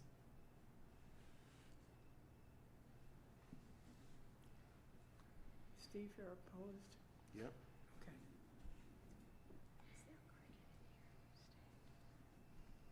Okay, the motion carries to, What was the vote? Table and vote. table until the next. 6 people voted in favor. But we could still continue discussion if people have questions, can we not? Oh, absolutely, yep. As we continue the superintendent's goals. Anyone else have questions or comments? Well, I have a concern with 2E, and it's probably a philosophical concern. I've raised it a number of times about the statewide political action that we're taking. Continue to explore and develop partnerships in the area of possible statewide legislation that will benefit not only Ellington, but also the Hartford region and districts throughout the state of Connecticut. If in fact the way we get our superintendent's goals is through the district improvement and school improvement plans, why is this in here? And personally, I'm getting a little tired of hearing from people across the state that we're too political because they're members of other boards of education and they're getting notifications of all of our legislative actions. That's 1,400 state Board of Education members throughout the state. And as I go to meetings at CEA and at CREC and other places, people say, oh yes, you're on the Ellington Board of Education, you're very political. And I have some concerns about that. Okay. I'll just add or say that we just heard tonight about how parents advocate and they put a voice out so that the concerns they had could be heard by the board. So if we don't make, just at a district level, we can do what we can do. But if we have bigger concerns, say it's food, we aren't, I think making a voice heard statewide is a good thing. And that we can do it in a civil way. We've been taught that through the Seeds of Civility through this. So if you don't make a voice and our concerns, where do they go? Jen, may I? Sure. The other thing I would note is that when we have made impact at the state level, we, as a board, have made the impact. So it hasn't been a political thing where we haven't signed on to it. Most of the things that we have put forward, our ideas, our values that we've shared up at the state level, have had the signatures of Democrats and Republicans on it. So it's been bipartisan. So even though some of these issues may feel political, I think the idea is that we're going to work in a bipartisan way to bring forth the things that are important to us. And certainly the example of, better foods in our school, I can't see how we can't do that in a way that doesn't have anything to do with party affiliations, because that's what's best for our students and for our families in town. Then we're going to do that. And sometimes, bringing it to the state level is important, like Angie said. So I don't feel like we've ever brought anything to the state and it's just been one political party versus another. We've always done it as a board in concert. So that's where I think the difference lies. I understand and I appreciate your comments, Miriam. I do. And I would just say, this has been the approach for about 9 years.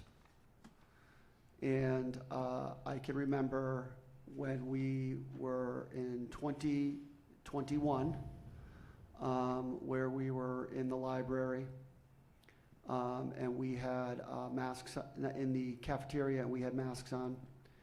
At that particular one, we invited some of our state reps. And I remember what was controversial then, that this board took a position to fund the pilot program for the minority teacher recruitment.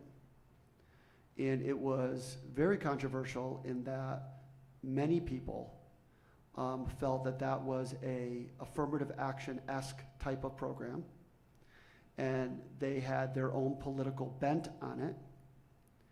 And yet this board was bipartisan in that, even though you could say some on the right were saying this is not okay, but Republicans and Democrats voted for that.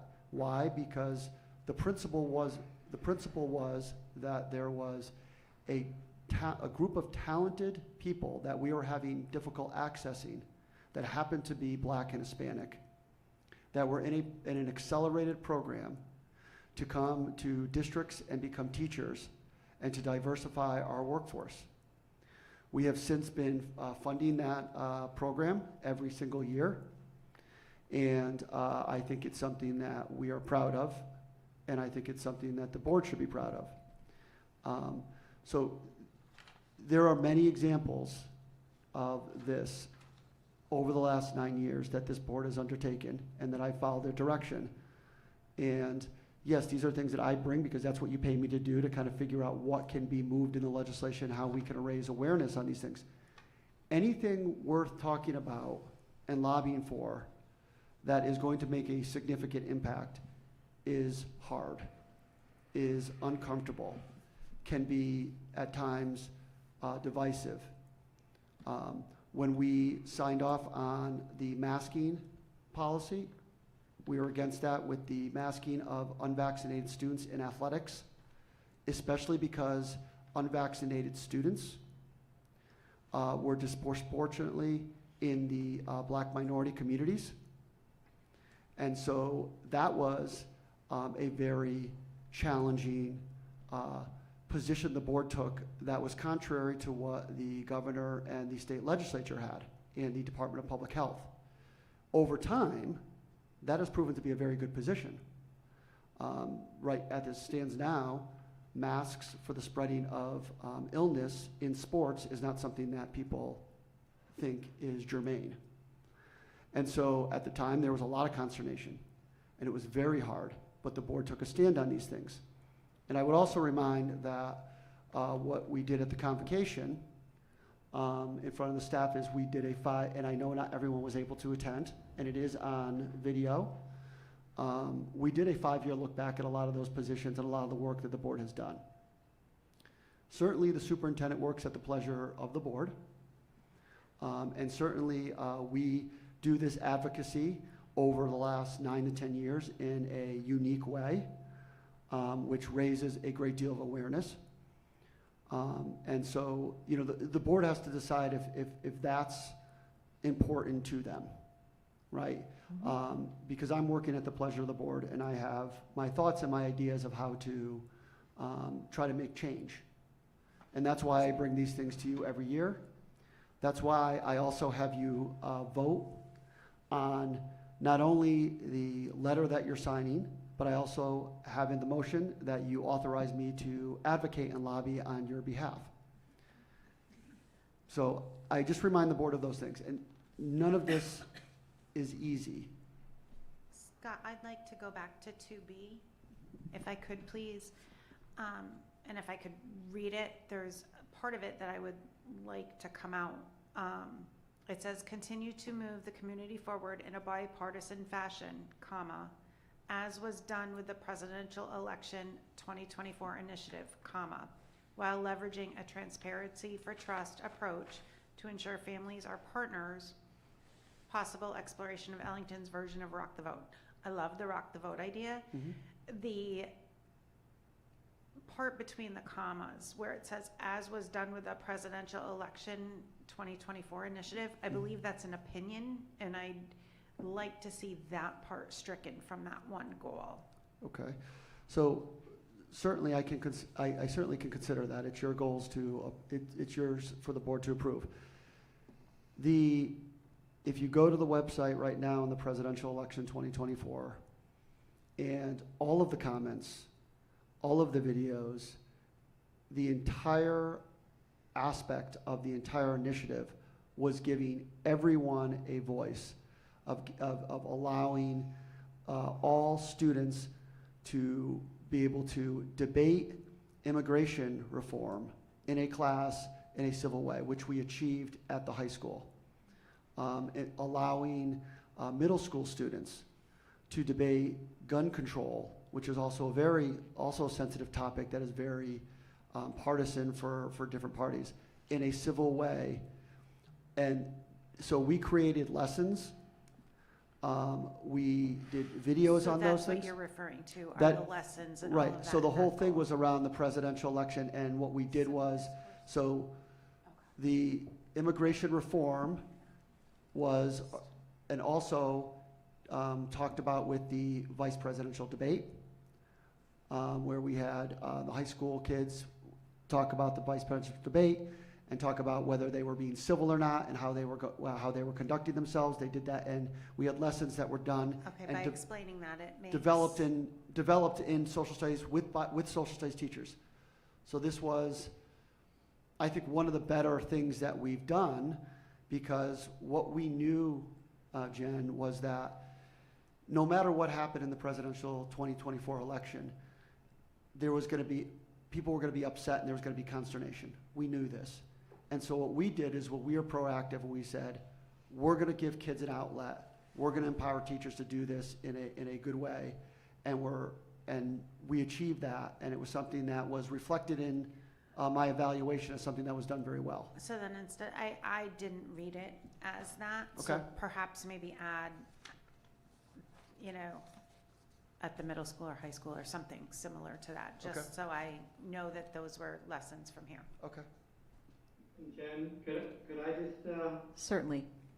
come in a little remotely and I just have a historical perspective on what Miriam was saying, bringing our attention to. And I don't think advocacy at the state level is always about politics. I think Ellington is a very small rural district. And in this state, historically, in my opinion, there's been a lot of emphasis on urban areas. There's been focus on urban education and making sure that our city schools are well-funded and supported with extra effort and attention, and quite often in those efforts, small rural schools like Ellington are, they don't have the same weight to their voice. They need advocates. They need boards of ed, like this one, to, on issues where they have important input for the state legislature, such as using local fruits and vegetables in their lunch program. I hope you consider that that's not political in the sense of Republicans versus Democrats. It's more political in the sense of trying to ensure that rural school districts that struggle with very different issues sometimes than urban schools are equally heard. And so if there are other boards of ed that are tired of hearing from Ellington, I almost take that as a badge of honor, because, and now at least I'm aware that some of our issues as a board of ed in a small rural school are in front of the state and may in fact be heard by some of those major players at the state level, who, when the education committee brings something up, might be willing to hear it just because they heard it from us. So I'm not opposed to tweaking the message, but I do not think that we've done ourselves any kind of disservice by having our superintendents, not just Scott, but his predecessors, be visible at the state level. And to back that point, the graduation date was something that I think was a big win for the entire state. And that was opposed by the Commissioner of Education, the State Department of Education, that they did not want that to happen, and we lobbied for that, and we were able to get that through, and some people were not happy about it. But the point though is we did that as an entire board together. Yes. There was no political divide amongst us on that issue. Right. The goal has always been to try to have unanimous support for these initiatives. It's not always perfect, but by and large, almost every letter has been unanimously supported.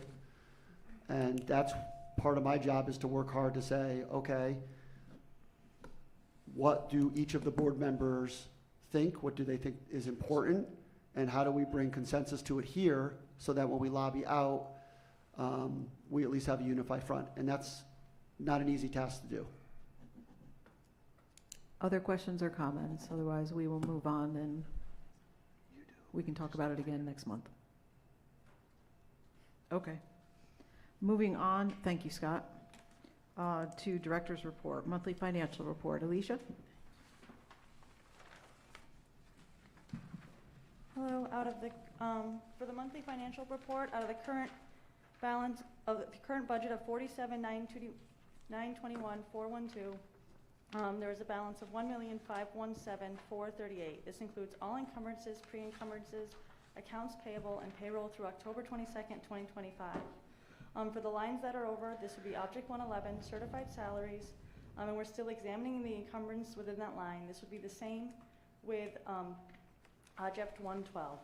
With Object 560, this is the tuition line. We see this go over every year, and when the excess cost comes in, we will see that go back above budget. One piece I did notice that I left off here is the equipment line is over by about $11,000.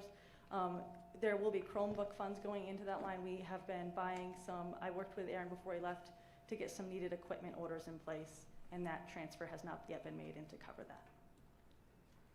Any questions for Alicia? Thank you. Thank you. Is this the HR sorry, report? Is this the HR report too, or is that next? That's next. Thank you. Actually, the Human Resources Monthly Information Report, did you have questions or? It was just attached, Ange. Yeah, I see it. I have a question and I don't know the answer. So we have steps now and I see that the paraprofessionals have steps. is that calculated the same as teachers? Like, how does someone come in on a 4th step or an eighth step if some have our own paraprofessionals stepped up like that? Or They've always had steps. that's what I'm asking. I didn't know. Yeah, so they have their own step and their own contract, but it is treated in the same way where they're come in and where they're placed on the step for the full-time paras, it's based on their experience. Thank you. Any other questions? Okay, board liaison reports. Keegan, what do you have for us? Let's see. So We have a ring here and that, I don't know what's going on, but there's like a ring.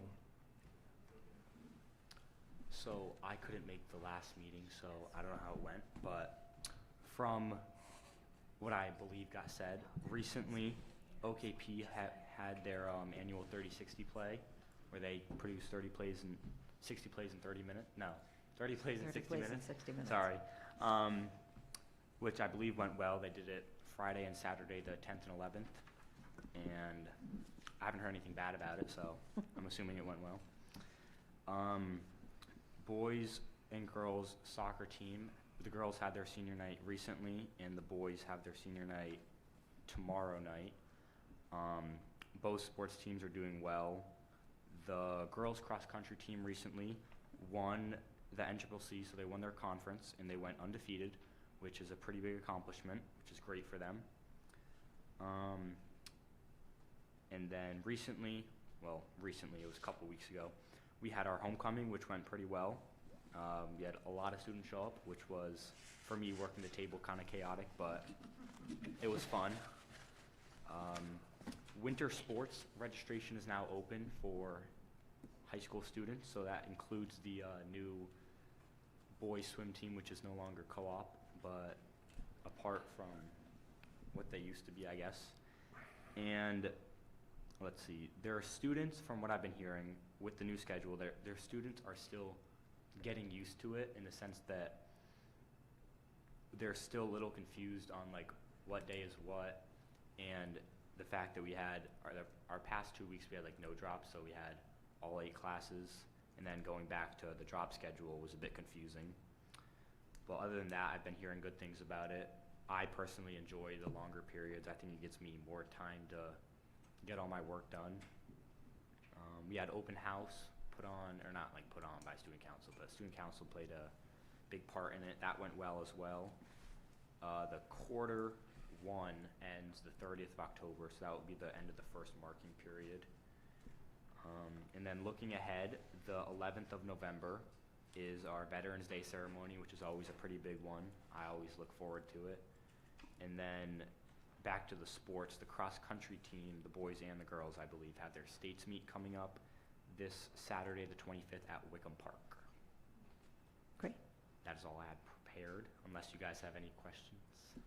I just want to add that the girls' volleyball senior night's Friday. I did forget about that, yes. That's okay. There's a lot going on at the high school. Yes, it's been chaotic. Any questions for? Can I just ask a question? Maybe you could get some feedback. With the lunch waves, one of the questions we had when dropping the 3 to 2 is space, timing, etc. Do you get a good sense that there's enough time to go through, there's enough space? I believe the timing's still fine. Like the lunches, granted, there's more people in them, so like we're kind of pushing towards the capacity. But I think from what I've been seeing, students are still getting their lunches in time. There's still open seats in the cafeteria. I think it's all still working out pretty nice. Does that take into consideration that the seniors are out in the courtyard? Well, I guess in the beginning of the year, yeah, it was a lot more open, but it's been cooling down, so we've all moved back inside. We've all found seats that are open. Okay. And even with that, I guess it affects more seating than like timing, because I guess whether or not you're in the courtyard, you're still buying lunch. So I think timing-wise, it's still working smoothly. And I think seating-wise, I think people are still, or they found seats and everything's going nice. Okay. Thank you. Gary, what do you have for us? Okay, with the Permanent Building Committee, everything's going well with the Windermere project. The contingency is quite, is 1.7 million, so we're in good shape there. The last of the new furniture is going to be delivered on December 5th. And so the last two hallways, I guess, are being completed. And on December 20th, they're taking the old playgrounds out, right, Alicia? What are they going to, I didn't catch what they're going to do with them, though. So they're putting in a temporary pre-K playground, but they're working on what they're going to do with the other playgrounds because the town may take them and actually use them somewhere else, and they're exploring if that's a financial feasibility for the town to do. That's a great idea. Updating some park or something somewhere would be a great idea. Yeah. And they're going to do the final painting of the floor, the gym floor, in the summer. Right now, they're just putting down a plain type of floor, lines and things for the gym teachers and stuff. But they're going to put a more fancy design on the floor this summer, right? Yeah, they ended up going with the outline for option 2, but the new logo and center for option 3. That's it. My last report. Thank you. Thank you. Marcia? Yes, Center School on October 1st, they had their walk to school. Hundreds of parents and kids, including myself, met at the Mormon church and walked down to Center School. It was an absolutely gorgeous morning, well attended. Today was Unity Day at Center School and everyone wore orange, so I put on my orange sweater and went down and visited a few people. They have lots of things this Friday, donuts with grown-ups. October 24th is Picture Day. This Saturday is Trunk or Treat. And then the Harvest Parade on Halloween. So they're very busy. Thank you. Angie? High school, I will add on to Keegan's report, just a few things. The EHS teachers hosted another super open house. It is just enjoyable. Students are walking around, some are dressed for theater, some are showing their jewelry making. Of course, the food is amazing when you come in, and so it's really enjoyable.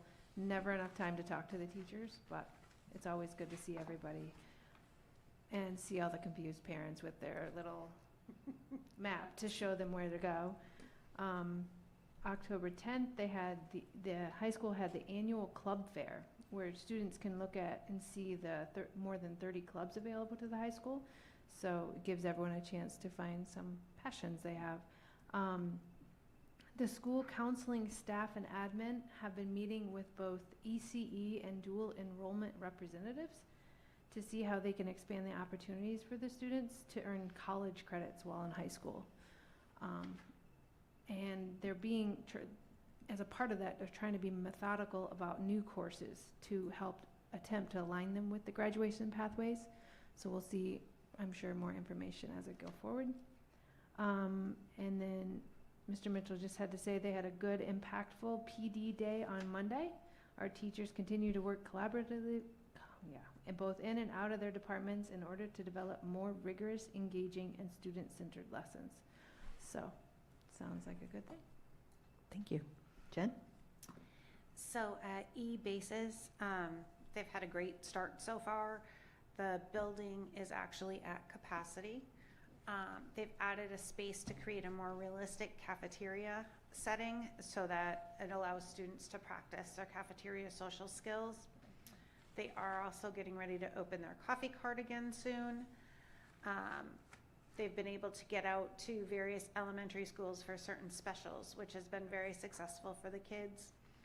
They also had their authors celebration last week, where 10 students were actually able to read a written narrative, which is a huge win because some of them do have difficulties in writing.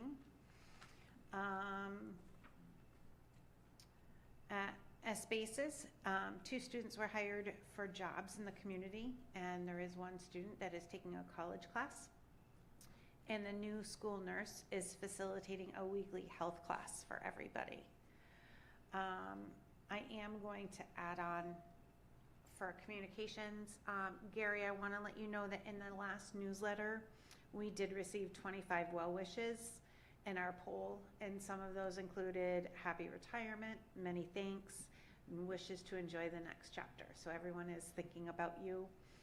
And it was also asked if I could mention that tomorrow night, Thursday night, the Knights football team is doing a fundraiser at Jay Rigo's in Ellington with the coaches as celebrity wait staff and stuff. So as it comes to me, I will use this forum, if you don't mind, to mention fundraisers. Okay. Gary, I just wanted to piggyback on the PBC, talk a little bit about the blue lighting program. Oh, yes, yeah. So you see them on college campuses, blue lights for emergency, but the town did put that project together, and we do have one at each of the schools, as well as Crystal Lake Schoolhouse, Arbor Park, and there's 2 at Tedford Memorial. So you see those around town. The new edition of Windermere is 99% complete. Phase 2 is 75% complete already. If you have not driven by, I highly suggest you do. I live diagonally across, and I drive, and it changes every day. The playground actually feeds into shared services, which took place this past week. Really, it was mostly a review of what we've accomplished so far through shared services. A lot of it happens between DPW and the Board of Education. For those of you who aren't aware, we did start a composting program in every school. And that was in collaboration with DPW.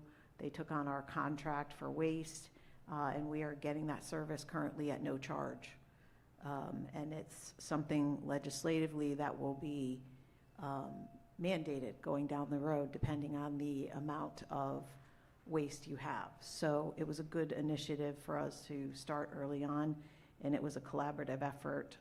Thank you very much to Tom at DPW. We are also working with DPW for landscaping around town.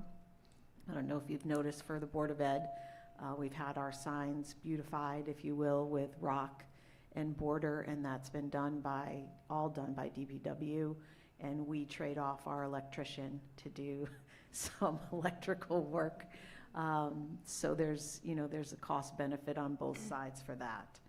Can I point out the orange cone in front of the high school sign? That high school sign is gorgeous. So and the orange cone is still there. The orange cone is still there because it's covering the electrical outlet that will the light will be going in there, and then rock will be put around that as well. I did bring that up at the meeting. I'm waiting. I did bring that up at the meeting. So that's what that delay is. Something that we're talking about potentially for the future is moving all of our maintenance of vehicles to be under the wing of DPW, and DPW potentially adding an additional maintenance mechanic to their staff. And we talked about, there's the potential for cost savings, but then there's also the potential for perhaps vendors that we've sent things out to were not as diligent as possibly our mechanics would be, so they might be finding things. So there could be savings or there could be additions, so we'll see how that works out. And the only other item was we picked dates for next year, so that's my report. Carrie? I do not have anything tonight. Steve? Yes, the middle school parent-teacher conferences are next week, and grade 7 Adventure Park field trip November 5th and November 6th. EMS started a after-school homework club for students to have a quiet, supportive place to study and complete work. It's available to all students, and snacks are provided. DMS Red Ribbon Week is going on this week, Awareness Week for drug and alcohol use and prevention. Do they have one of those at the high school? Do they do a Ribbon Week type thing at the high school? I don't know about the Red Ribbon Week, no. Yeah. Not sure. Our EMS leadership students are proud to announce the start of Red Ribbon Week. Next Tuesday, the 21st, Red Ribbon Week is celebrated across the country every October. Last year, more than 80 million people participated in the Red Ribbon Week. During Red Ribbon Week, schools and communities are asked to wear red ribbons or participate in wearing other signs as a symbol of our drug-free commitment. This year, the EMS leaders, student leaders, helped create the theme for each day. Give drugs and alcohol the boot, and they were wearing Western attire, and put a cap on drugs and alcohol, and they had a hat day, and life is sweet without drugs, and they dressed in their favorite candy. And Pink Day, EMS Betty Ray Kirby Day, wear pink. That's it. Thank you. Lenora? Hi, Windermere had a great book fair. It was a great success, and there's actually a quite lovely reel on the website. On October 23rd, which is tomorrow night, yes, they are having their parent information night, and that's going to be with Principal Jen Hill and the assistant principal, Joanna Smith, and they're just going to cover student expectations and do a question and answer, also discuss things related to discipline. On September, I think it was the last Thursday in September, they had an internet safety evening session for parents, and they did something similar for 5th and 6th grade students. The 5th and 6th grade students were very well engaged in the program and seemed to get a lot out of it. In terms of parent attendance was somewhat anemic in the evening program. November 11th is Bring Your Veteran to School Day. And then November 4th is when, I skipped the Halloween and fall celebration. That will take place on Friday, October 31st. And boy, I'd like to see the preschool, kindergarten, and grade 1 students, because they get to wear their costumes to school. So that ought to be interesting. And that's all I have. Excellent, thank you. I did have a couple more things I wanted to add on for Windermere. We had been getting complaints about the retention over by the new playground, because water was sitting there. They did go back in and dug, how deep was it, Gary? Maybe 4 feet down further? Yeah. And we had that really hard rain after that, and it's been dry. So they seem to have fixed that issue. And also want to let everybody know that December 19th is the target date to move into those 2 wings, and they are on schedule for that. Awesome. Perfect. Miriam. Crystal Lake is, on Friday, is having a Pause for Pink fundraiser. And this is in support of the Susan G. Komen Foundation, October's Breast Cancer Awareness Month. On Friday, October 24th, we're asking everyone to wear pink and donate $1 to this important cause. Every contribution helps fund vital research. Let's show our Crystal Lake spirit and come together as one community. Little paws make a big difference. So they're doing that on Friday, 2 days from now. And to go along with our presentations today, I want to read you something about what's happening in grade 2.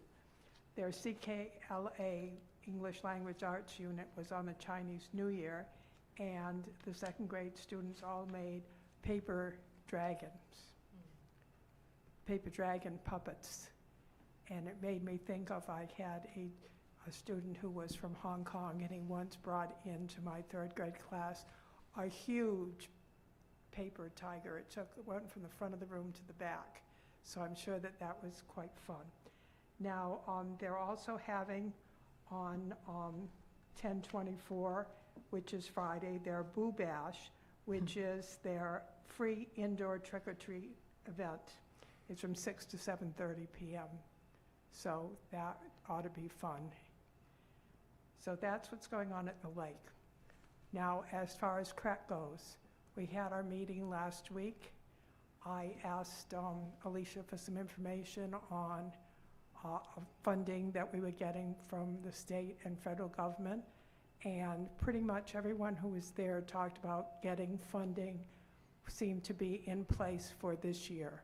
There were no concerns about funding, but everyone expressed concerns from CREC and the member districts that there's concerns about what will happen for funding for 2026 and how people are going to be able to fit this into their budget.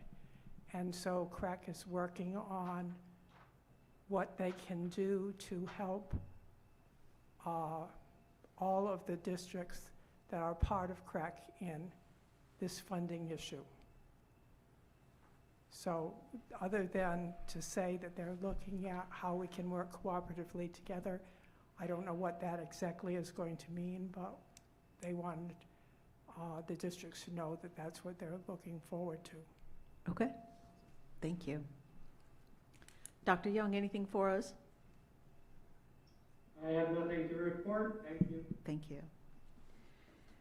Moving on to action items, we are on action item E.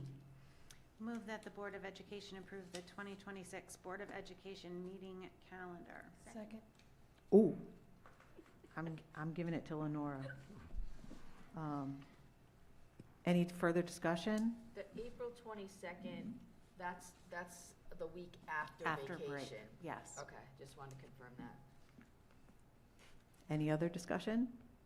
All in favor signify by saying aye. Aye. Opposed, abstained, motion carries. Action item F. I move that the Board of Education approve the Ellington High School field trip to the New England Music Festival in Guilford, New Hampshire from March 19th through March 21st, 2026, subject to conditions as outlined in Board Policy number 5150. Second. Ooh, giving it to Jen, sorry, Marcia. Any further discussion? All in favor signify by saying aye. Aye. Opposed, abstained, motion carries unanimously. I don't have any correspondence. Does anyone, other than Carl, right? We corresponded about the meeting. Hearing none, I would entertain a motion to adjourn. Move to adjourn. So moved. Second. Second, all in favor signify by saying aye. Aye. Opposed, abstained, we are adjourned. Thank you, everyone.